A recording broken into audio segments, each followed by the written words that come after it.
Now, there is nothing like fresh, sustainable, and I stress that word, fish, and that is Woolies' commitment to you. They track the journey of their seafood from the ocean or the farm all the way to their shelves, and you can track it to your table. And in studio to tell us more about that, while Chef Clem gets busy and entices us with some fresh grilled trout salad served with tomato vinaigrette. Sounds amazing. Is Woolworths food product developer Cleo Del Carmi. Cleo, welcome to it. Thank you. Thank you for having me. Great to see you. Yeah. With your mask off now, I can actually get a full picture. Clem, you can get busy as we go, but Cleo, I'm going to start with you. Sure. When we talk about sustainability, this is something that we, in our journey with Woolworths, have obviously been able to experience firsthand, see the lengths that you go to, but what does that mean to you? Basically, it means Woolworths takes the opportunity to get to know our suppliers, to work in and source and use the criteria for responsibly sourced seafood. It speaks to exactly to what you said. We know exactly where the fish comes from, to where it goes to the customer, to her fork. We know exactly the journey, the traceability, and that's the difference. This is quite an undertaking. I don't think people realize the lengths that you've got to sacrifice, certainly in the profit area, because you've got to track these things in a way that can be a little bit more expensive. Why is this so important to you? As someone who works in the front line, why is this such a staple, a pillar of the way that Woolworths operates? I think it speaks to the Woolworths difference. We invest in our people, in our planet, and in the community.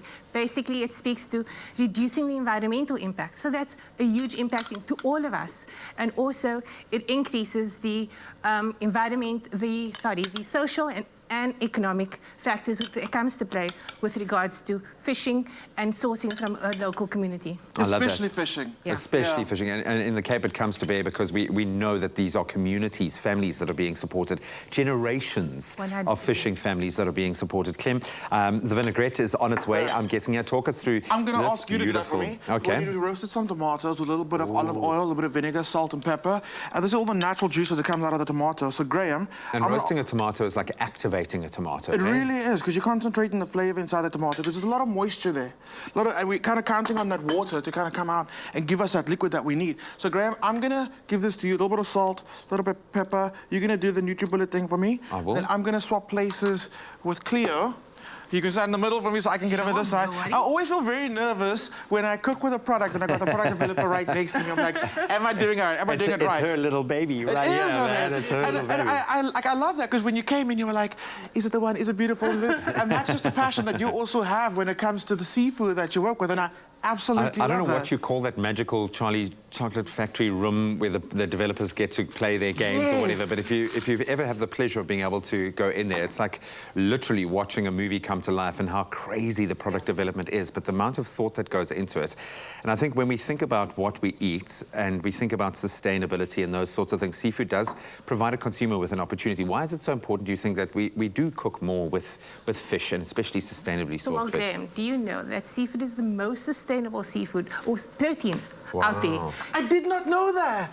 That's a It's first. the most sustainable protein. Absolutely, and it's delicious. Yeah. It's good, it's fresh. I'm so glad. I've eaten hake 3 times on my diet this week, so I'm so glad I'm not doing the hake this week. And then we're doing the trout. Okay, talk loudly, I'm going to blitz. All right, so what I did was, a lot of times I find that people are intimidated by cooking fish in the pan.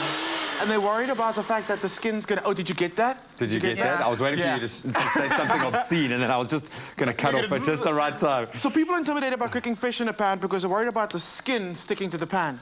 This is a non-stick pan, so that wouldn't necessarily happen. But in case you really are worried about it, amazing hack. We did this in restaurants.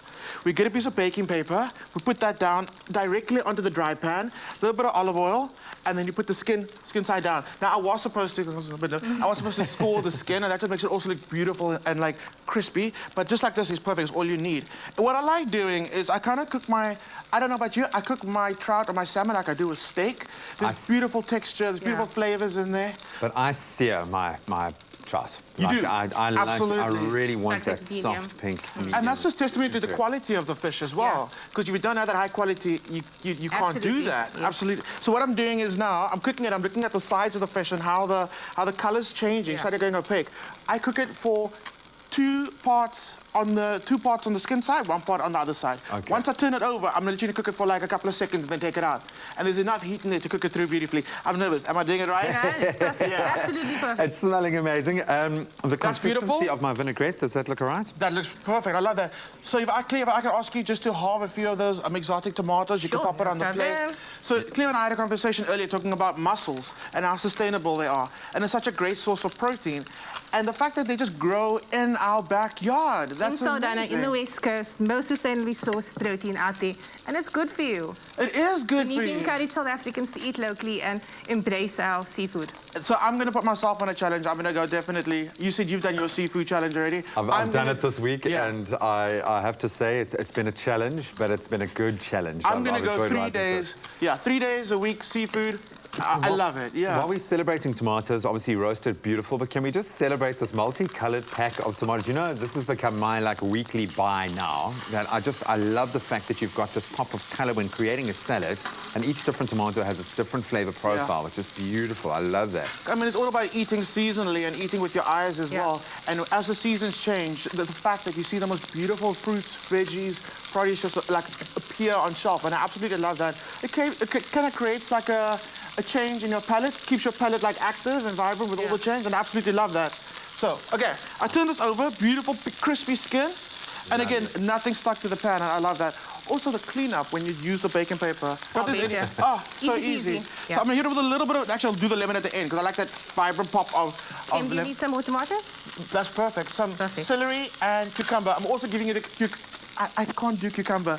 So I tried. In what sense you can't do cucumber? I can't you don't eat it, or you can't... When someone slices cucumber a kilometer away, I can smell it. But that's my thing. It's good. For me, it's fresh. That for me, there is a salad, no salad without cucumber. I'm sorry, I could have a cucumber salad. Wow. I'm with Graham. Okay, I'm just going to stand over here. Thinly sliced, thickly sliced. Up to you, up to you. Okay. One thing I like about salad is when you change the textures of things. I mean, gone are the days of thinly sliced onion, thinly sliced tomato, shredded lettuce. It's all about texture and playing around with it. So changing it and making it your own, I really, really like that. And visually, you can see, you obviously identify the mineral content, the vitamins in the food by the color. Absolutely. But I think when cooking with fish, having texture to go with that is vital. Obviously, we want a nice kind of plump textured fish here, but as you say, you don't want it to be overcooked and too mushy or too flaky. But this, I think for me, out of all the fish, a good salmon trout is probably the most forgiving. I agree. Okay, so I'm taking that out the pan. You know, Graham, I think that Woolworths really takes the ultimate convenience when it comes to seafood. We do go the extra mile, so the convenience is lightly smoked, that tailor-made to the customer, the flavor profile. It's all that Woolies difference. Can I give away a secret? Yeah. Okay, so yesterday we had the Woolies Christmas Media Day. It was epic.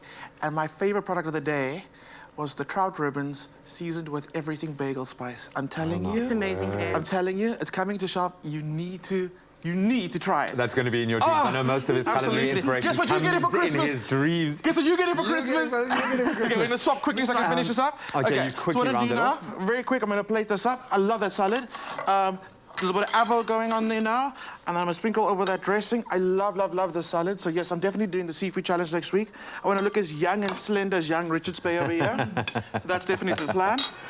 You know, the key is immaturity, eh? If you want to feel younger, just be more immature. All right, then I'm going to be okay. That's quite cool that you've kept the skin up. Yeah. That's actually really fun. I love it. You've got this beautiful crispy skin. Creates an appetite appeal. Yeah. Right, and then the last thing we need to finish this off with. All right, so as you do that, Cleo, I'm going to ask, does he pass? Absolutely. Flying colours. With flying colours. All right, so let's take you through some of those steps to arrive at this beautiful end product.